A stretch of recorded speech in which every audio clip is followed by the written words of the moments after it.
জন বার্লার বিরুদ্ধে civil shoot ও criminal shoot করব। আজ ইমেল মারফত আইনি নোটিশ পাঠাবো। 48 ঘন্টার মধ্যে প্রমাণ না করতে পারলে সিভিল শুট এবং ক্রিমিনাল শুট করব, বক্তব্য শুভেন্দু অধিকারী।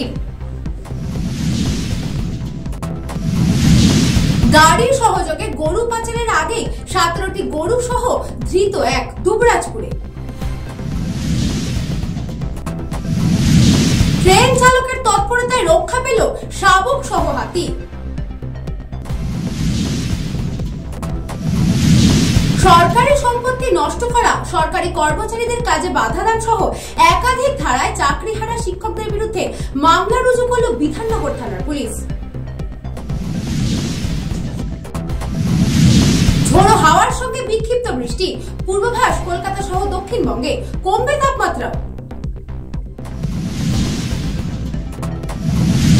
এবার পঞ্চায়েত প্রধানের বিরুদ্ধে এলাকায় একাধিক পোস্টার। হাওড়ার জগৎবল্লভপুরের অন্তর্গত বড়গাছিয়া 1 নম্বর গ্রাম পঞ্চায়েতের প্রধান পূজা হাজরা বেশ কয়েকদিন ধরে নিখোঁজ।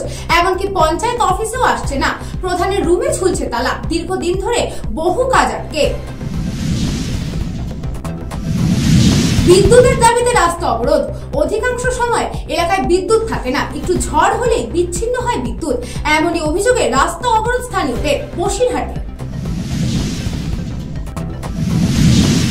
তৃণমূলের প্রধান ও উপপ্রধানের বিরুদ্ধে পঞ্চায়েত অফিসের সামনে বিক্ষোভ দেখালেন তৃণমূলের গ্রাম পঞ্চায়েতের সদস্যরা।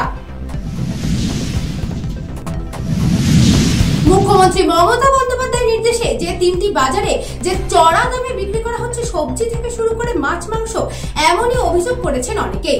সেই মতোই টাস্ক ফোর্স অফিসারদের প্রতি সপ্তাহে ভিজিট করছেন এই সমস্ত বাজারগুলিতে।